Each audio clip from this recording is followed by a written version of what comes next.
When people ask now if I'm an only child, I lie and tell them yes. Growing up, of course, I told them the truth. I have a brother named Mark. He's 6 years younger than me and my best friend. That was true then, and it's still true now. The difference is the world won't believe me anymore. There was a time when I tried to convince people, raise a stink about it, convince people I wasn't crazy.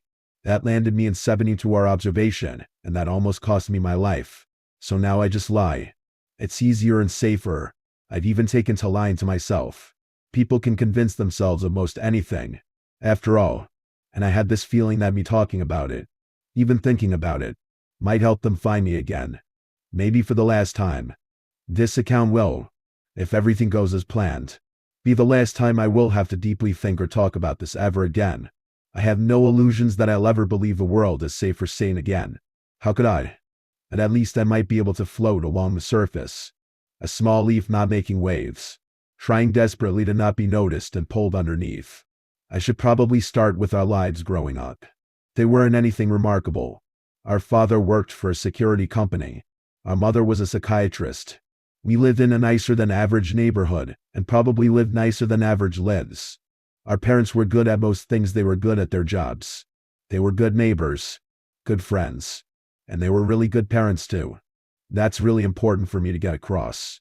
They weren't perfect, and they were a little strict, and not in a mean or shitty way. Mark and I loved and respected them, and we knew they felt the same way about us. When I moved away for college, I legit missed home, and not just because of Mark or my other friends. Mom and Dad were my friends too, and most weeks I'd call them for a few minutes if I didn't manage to make a trip back to see them all. Mark was the same way. I was already working a job I hated by the time he was a freshman, and I couldn't help but laugh when we were talking on the phone one night and I could tell he was homesick. I wanted to make fun, but didn't quite dare. It was too hypocritical, even if I was missing a chance to rag on him, because I wasn't that different than him even then. I looked forward to holidays and weekends we could all get together, especially as time and life in general made those times fewer and farther between. By the time I was 28 and Mark was graduating college, I only got to see them all a few times a year. Mark was still going more regularly, and there was a part of me that was jealous of how close he'd stayed with them, even though I knew it would probably change for him over time just like it had for me. They'd always invite me to stuff, of course, and they'd tell me funny stories about it, but they understood that I was far away and busy with work and day-to-day life. I'd already been planning on making a trip out to see them the next month when Mark called me one morning. That was already weird. Mark never called that early unless something was wrong. I knew he'd gone home that past weekend, so I wondered if something had happened or was wrong with Mom or Dad. Keeping my tone even, I answered the call. "Hey Dumble, what's up?" A pause and then, "Yeah, hey, nothing too much.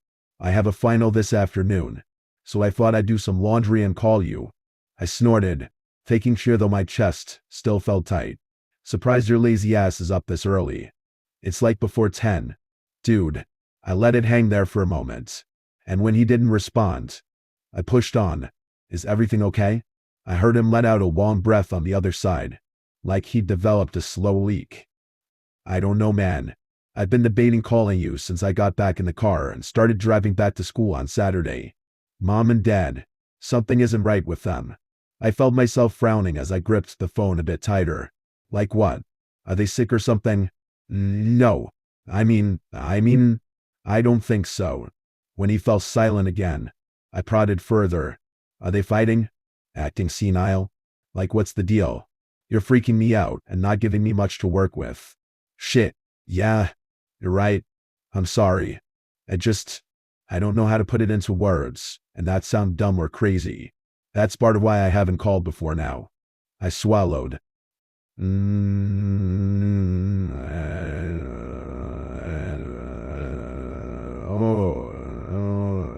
"I promise to not prejudge anything you say until I hear everything. Okay? And I promise to not give you any shit." "Yeah. Okay. I will." It started when I got there. Like I didn't get it until after midnight, and I figured Mom would still be up. But usually Dad would be in bed already. This time they were both up and waiting. That was unusual. But so what, right? But from the moment I walked in, things were off. They were still nice enough. They said they'd miss me. They asked about school, that kind of thing, but none of it seemed genuine.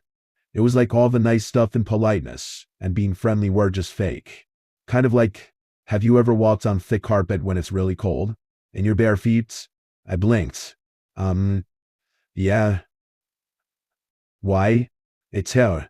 It's like that. Like when you walk on that carpet. You can feel the carpet, sure, but you can also feel the colder floor underneath. It was like that. They felt cold underneath their questions and their smiles. Like strangers.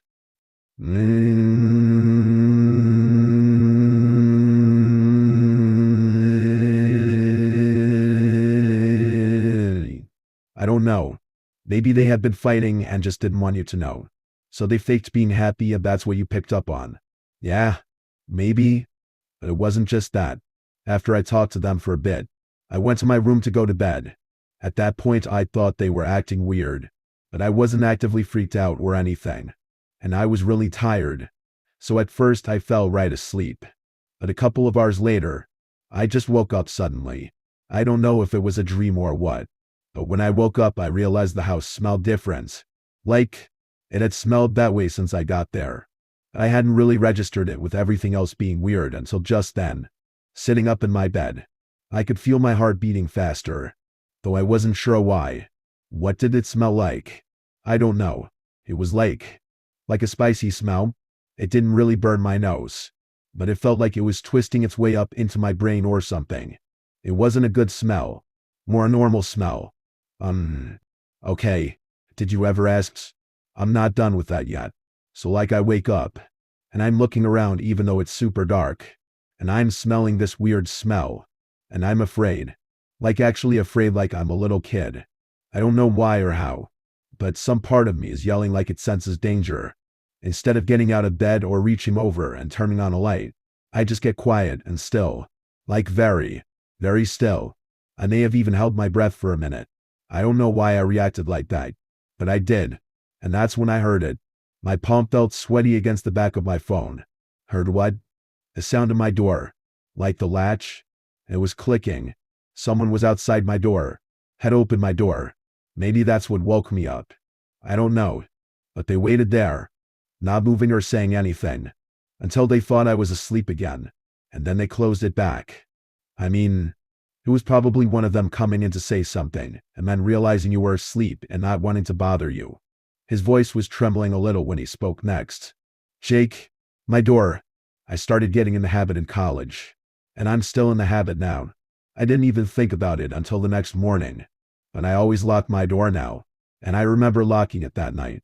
It was out of habit mostly, but I remember locking it. Do you fucking think mom and dad would do that? I held my breath a moment as I tried to think of some excuse or explanation. No, you're right. But I mean, what? Do you think someone else was in there? Like a burglar or something? I don't know. But I don't think so. I didn't leave my room the next morning until like 11, and they were both out in the living room waiting for me, trying to act like they should, but not quite pulling it off. I hung out for like an hour and then faked getting a call. A friend had an emergency and I had to go ahead and leave. So you really left on Saturday? Yep. And never leave until Sunday late. A shaky laugh. And then nope. Fuck. Okay. So like, have you talked to them since then?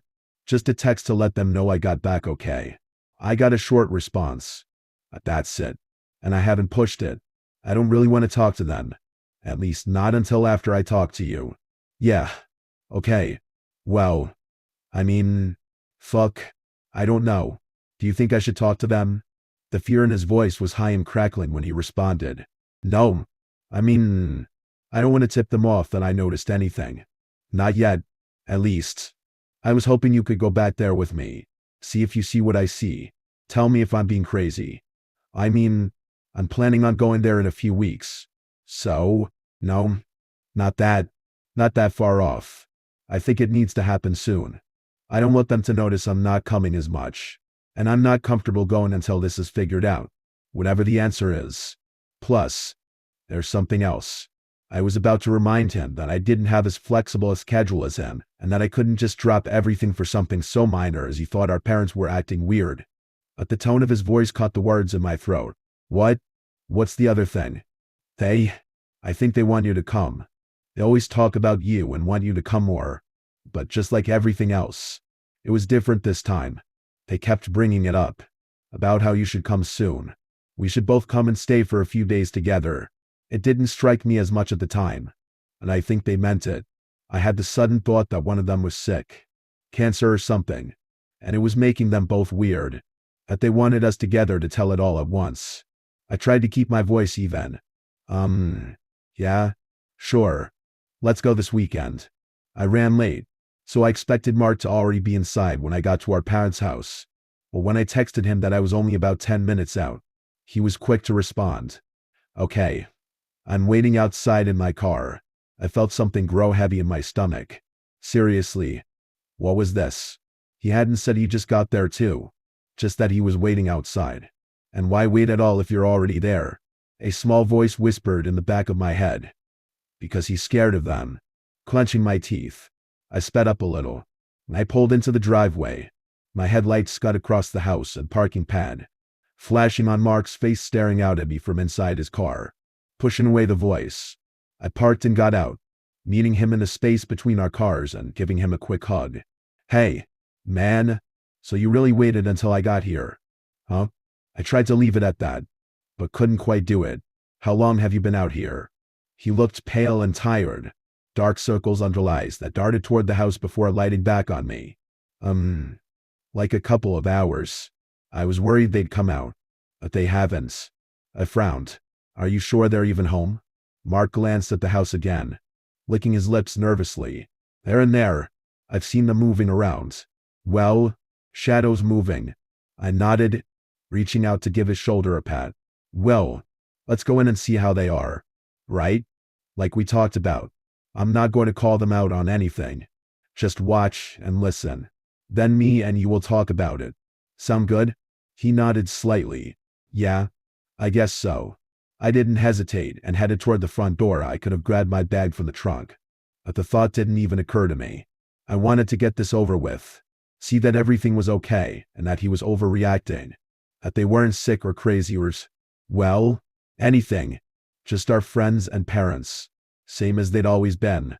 When the door opened, I felt something twist inside me. Mom and Dad were both standing there, smiling and laughing, watching us expectantly while ushering us through the door. It wasn't just that I'd never seen them open the door together other than maybe at Halloween when they both dressed up for trick-or-treaters. It wasn't any one thing. It was everything. The way they moved. The look in their eyes. And Mark was right. There was some under-smell throughout the house that hadn't been there before. It was faint, but they're spicy and a little sour at the same time. Corkscrewing through the more familiar smells of home like a thin twisted barbed wire. Making small talk as we all went into the living room. I could barely hear what we were saying for the thudding of my heart in my ears. I looked between them, terrified that they could somehow hear the thunder inside me. But no. Their eyes roved between me and Mark as they asked about work and anyone we were dating, and what was wrong with them. Their eyes were dead as an anglerfish, flashing this way and that, conveying nothing real except for some kind of terrible patience. I had to be wrong. Didn't I? These were our parents. For fuck's sake. And even if something was wrong, we needed Tim. Steven? Did you hear me? This was Dad, looking expectantly at me. Sorry. What was that? He nodded and smiled. No? I guess you're probably beat after that drive. Was just asking if you'd help us out in the basement in the morning. We've been clearing things out down there. Your mother has the idea to renovate and reclaim, as she puts it. Need the two of you to help finish it out tomorrow. I blinked and then returned his nod. Yeah? Yeah, sure. That'd be fine. Standing up, I fought the urge to run. Somehow that sudden instinct scared me more than anything else so far. It wasn't fanciful or fueled by an overactive imagination. It was a base instinct that said there was danger here and I needed to escape. Instead, I swallowed as I wiped my hands on my jeans and forced laughter I didn't feel. I think you're right, Dad. I'm pretty beat. Mark, mind helping me get my stuff out of the car? I forgot to bring anything in with me. Mark sprang to his feet, nodding. I could tell he was as freaked out as I was, which made me worried they'd notice something soon if they hadn't already. We needed to talk outside, and get our shit together before being around them again. Sure, man. He gave them a nervous glance. We'll be right back. We were halfway to my car when I dared to speak in a low voice. You're right. Something's really wrong. I saw Mark tense in front of me.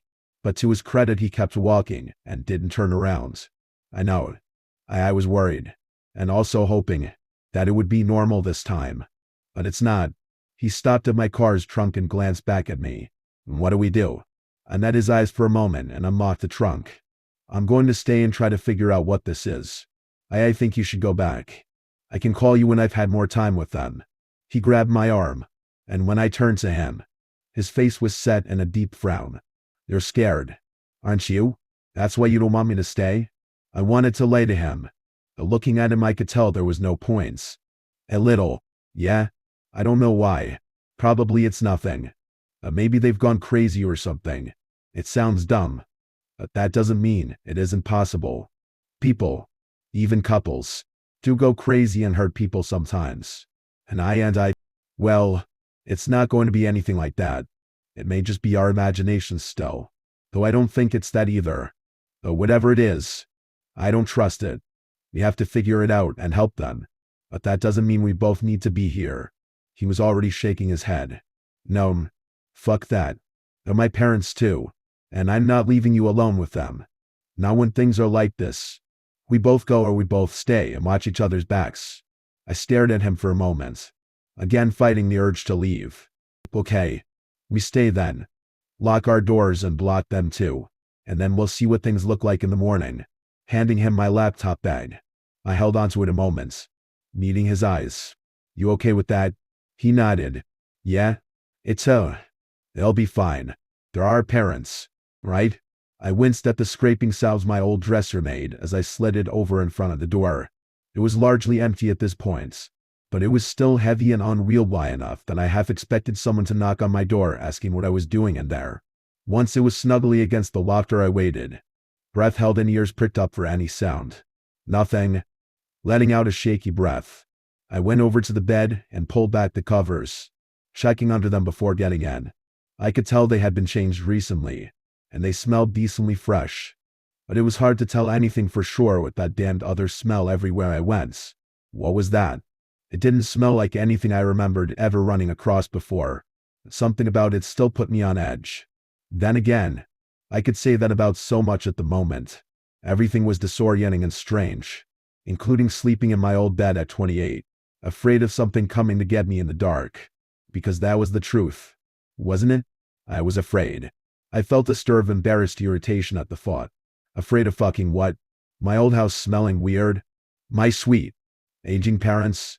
My attempt at distracting anger died quickly at the thought of them at night, doing and saying all the normal things in abnormal ways. Lost in some uncanny valley of feigned familiarity close enough to be intentional and drawn enough to be malign. That thought spun off into another. What if they knew they were off? They were doing it intentionally, or at least recognized our fear and unease and found it funny? What if this was? I woke up in darkness. Heart thudding. I sat up and felt around me. Seemed like I was still in my old bed, and a little bit of light coming through the window seemed to confirm this. But why was the room so dark? Had I turned off the light beside the bed? I didn't think so. But maybe when I was half asleep? Reaching out, I fumbled in the black air for the lamp switch for a moment before finding it. Twisting it, I started looking around the room, first in every direction and then more carefully. Was everything the same? Any sign that anyone had? I froze and lowered my eyes immediately, holding still for another moment before forcing myself to casually look for my phone. It was still in my pants pocket, and when I dug it out, I saw a missed text from Mark about 20 minutes earlier. You awake? I texted back carefully, trying to keep my hands from visibly shaking. I am now. Sorry. I fell asleep. You okay? Almost immediately, he responded. Yeah? I think.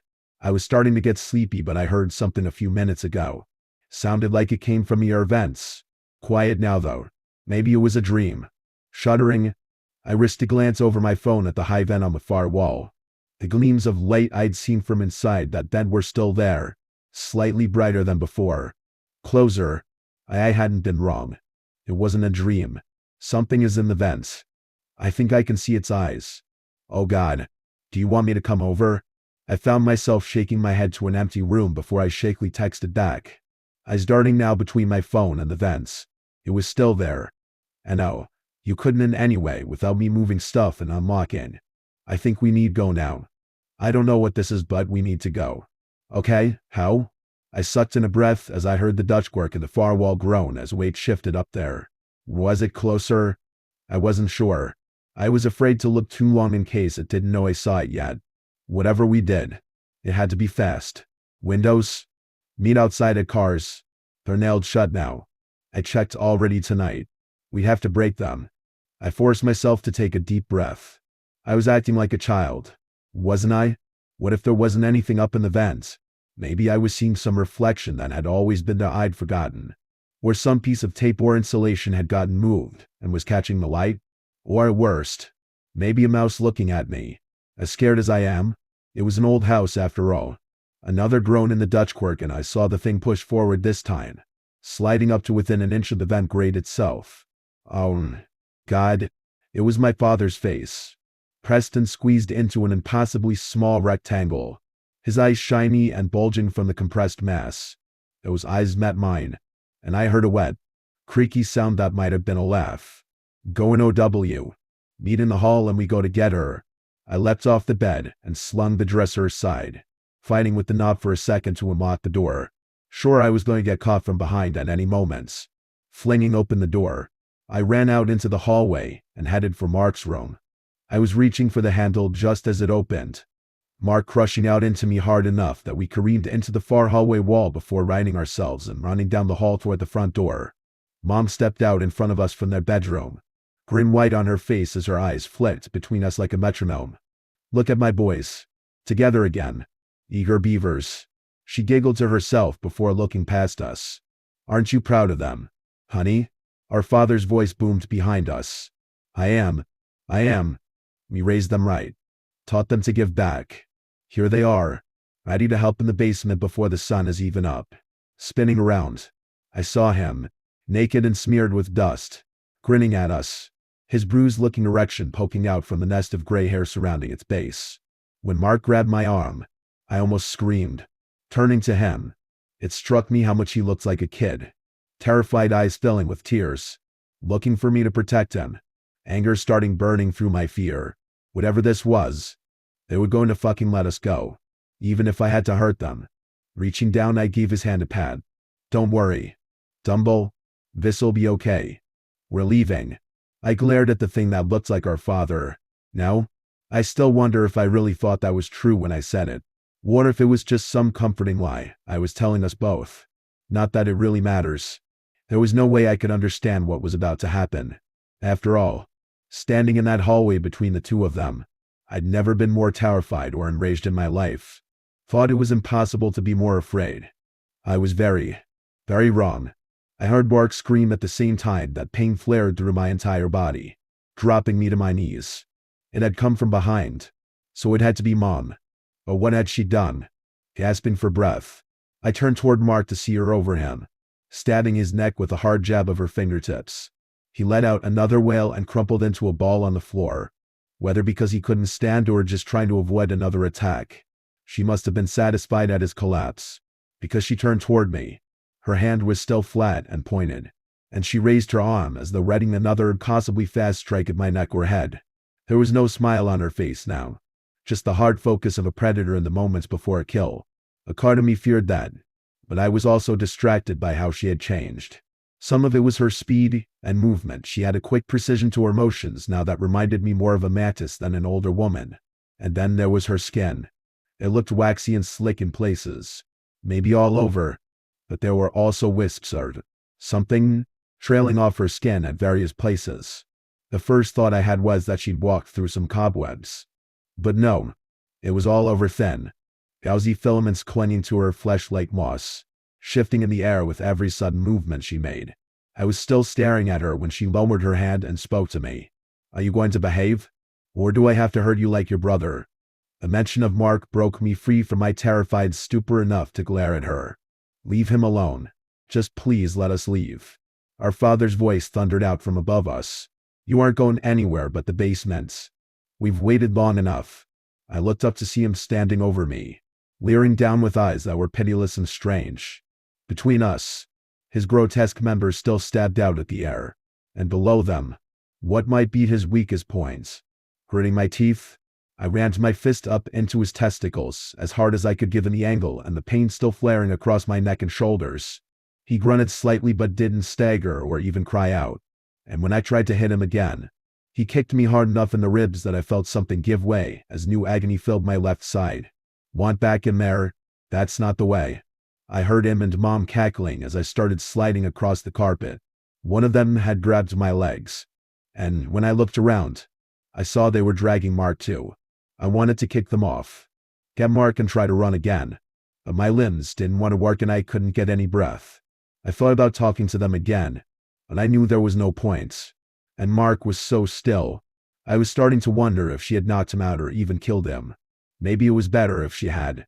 We were almost to the basement, and Mark's eyes sprang open as he twisted onto his back and kicked hard with both of his feet, landing them both squarely in Mom's chest and sending her flying through the basement doorway and down the stairs. Dad roared in anger, and I tried to use the chance to kick him too, but he just yanked me sideways into the wall while reaching down to grab one of Mark's legs at the ankle. His angry yelling curdled into laughter as he pulled Mark closer and then stomped down on his knee, breaking his leg backward at the joint as Mark squealed and fell silent. Our father flung him down into the dark of the basement before grabbing me up again and following. I was screaming, of course, threatening to kill them, crying, begging, doing all the things to reset a world that had gone insane. I barely felt the rough slaps of the steps as I was dragged down there, or the cold concrete at the edge of the ruin they created. My eyes roved everywhere in the murky light of the basement. Seen more than I thought I would, more than I wanted. That part of the house had once been for storage boxes of decorations and old clothes, furniture that wasn't needed but hadn't been sold or given away, keepsakes in the band and hobbies and reminders of bits of past life largely shed, but not completely forsaken. Now it was all destroyed. Most had been shredded and beaten into a rough ring around the middle of the room. But as you went toward the center, the scraps of cloth and paper, wood and metal, they all grew smaller and more fine. Mounds of dirt and trash littered the middle, pressed down by use and black with filth and moisture. And I knew right away what it was. A nest. My eyes landed on Mark again. Mom, bloody but otherwise fine after her fall, had dragged him into the center and was stripping away his clothes. I tried to scream at them again, but all that came out was a small wheezing whine. Please, God, please let him be dead already. Our father came to stand over him as Mom receded to his head, stroking her youngest child's brow as her husband got down on all fours. Her skin was thick with that webby gauze now, almost like feathers in this dim light. She started to sing, still stroking Mark's hair like a loving mother as Dad's face split apart. It wasn't his entire head, just the lower half, the jaw protruding and splitting apart at the chin, spreading wide to reveal black gums and to rows of gray molars on each side. He paused a moment, looking up at me from beneath his bushy eyebrows, the same eyebrows Mark had always had. And he laughed at me, at us, at all of this, and then he bent down to take a bite. He went around Mark's entire body. He bit through half of one thigh, ate the other foot, ate both hands, and turned him over to tear off a buttock. These weren't savage or random attacks. He sniffed deeply before nearly every bite, seemed to consider, and sometimes he moved on to another spot. Other times he seemed satisfied, and there he buried his teeth into my brother's flesh. It was only when he was chewing thoughtfully on one of Mark's cheeks that his face began to run together again, and when he had swallowed the last, he looked at me again. This is all confusing for you, because all you know is taking, feeding on the life of the world around you, expecting everything, expecting us, to just give and give and give until we are dried up and you have moved on. Even if I could have spoken then, I wouldn't have had any words. My mind was almost completely gone, barely able to do more than record what was happening to burn it into my heart. Snuffling. I only managed a small animal sound. G-U-H. Mom snickered as she stood up. She'd stayed at her station while Dad ate his part, and now she was stripping down herself, peeling off wet pajamas to reveal sagging breasts, cunimorphic strands stained red with my brother's blood. I had the thought that he hadn't bled enough for all that had been taken. a desperate hope that it was because his heart had already stopped. Me slow the blood. Dead meat is worthless. This was our mother. Dad had gone to her old spot at Mark's head, as she stood naked near what remained of his legs. You are both worth far more than that, at least to us. Your father has taken back from your brother, taken the places where the smell of the seed was strongest. He'll do the same to you. Me too. Of course. She looked down at the bloody ruin of her youngest with a small, almost shy, smile. But first I'd have to take my baby back. Spreading her legs wide, I saw the cleave between them grow. Jagged yellow canines pushing out from between the lips, and the broader fissure that ran up to her navel and lower back. Crouching low like a spider, she began pulling him into her even as our father pushed and helped the feeding along.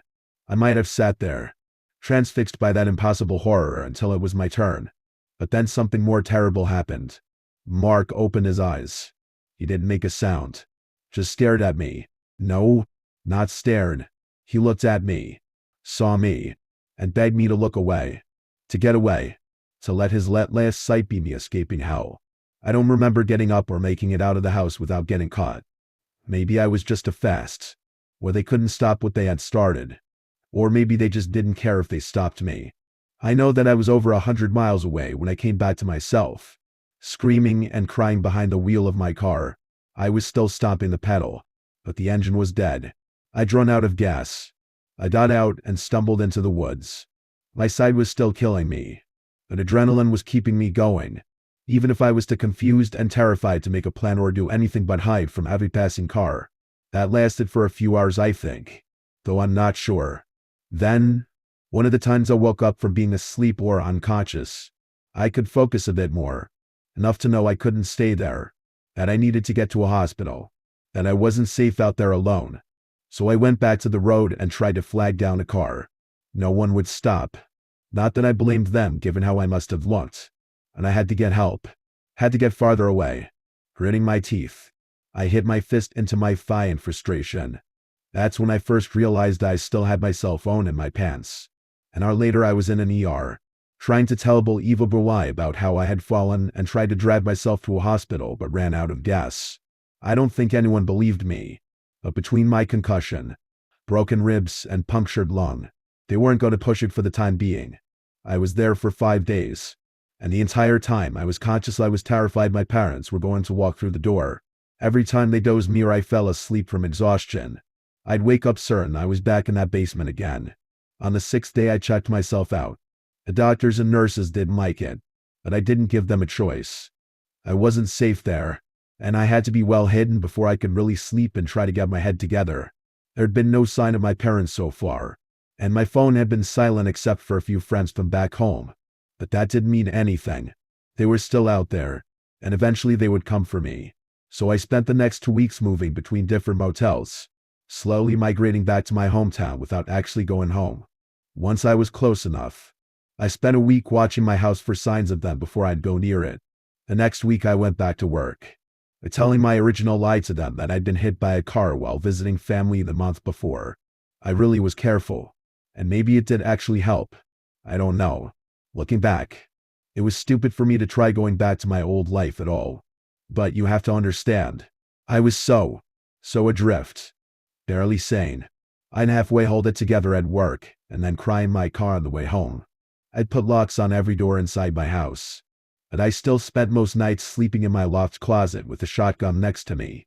And that was just the trauma of what I remembered. What was worse were the days when I thought I'd just gone crazy. Imagine it all. Or maybe hurt my parents or Mark in some kind of psychotic fit, imagining they were monsters and that they killed and ate him. Didn't that make more sense than what I remembered to be true? And I hadn't heard from Mark or our parents since. Had I? Maybe because they were all dead. I almost called them several times. Almost talked to the police once or twice. In the end, it was the purity and clarity of my memories. The potency of that poison in not only my mind, but my heart. That convinced me that it was the world that had gone insane. Maybe that should have been comforting, but it wasn't. Instead of sleeping with my shotgun as my protector, I started cradling it like a lover. 6 months out, and I had already put the end of the barrel in my mouth twice. It was that second time that did it. Some remnant of that old anger came back. The thought that if I gave in, it was just them killing me slow, me letting them win. me letting Mark down. So instead I went to a psychiatrist. The first session I kept everything very vague and dishonest. Second and third, more honest but no real details about some traumatic family incident in my recent past that was really bothering me. Fourth session, it wasn't because I trusted the guy and I much more even liked him. And I had to get it out before before it killed me. So I told him about it. Everything I've told you so far. And he listened, only interrupting once or twice to clarify something. And when I was done, he studied me for better than a minute before clearing his throat. And all of this you just told me. You are being honest with me? This all happened just like you said. This isn't some joke or test or just a story. I shook my head, holding his gaze. I swear to God, it all happened. He nodded. Okay. Well, thank you for sharing that with me. It's a lot to take in. Of course, and we're just about out of time. Let me process it and we'll discuss next time. Okay? I felt disappointments, but that was dwarfed by the release of telling it to someone else. Even a practical stranger. Smiling, I stood up. I'm really not crazy. Thank you for listening. He stood up and returned my smile. Sure, that's what I'm here for. See you soon. I was almost home when I saw the patrol car's lights behind me. I hadn't thought I was speeding, but maybe I hadn't been paying enough attention. When the deputy came to the window, I could tell something more was wrong. The doctor had called it in, said there was a strong chance I was a danger and that I needed emergency observation. I could have tried fighting the deputy, but what would have been the point? It would just let them keep me longer. So I went alone, as calm and rational acting as I could manage. And by that night I was in a psychiatric hospital. Past me would have been terrified of even the idea of that. But now, my pulse barely raised as a pleasant elderly orderly guided me down a series of halls to my room. Not too bad here, and the food's pretty good. You'll be fine.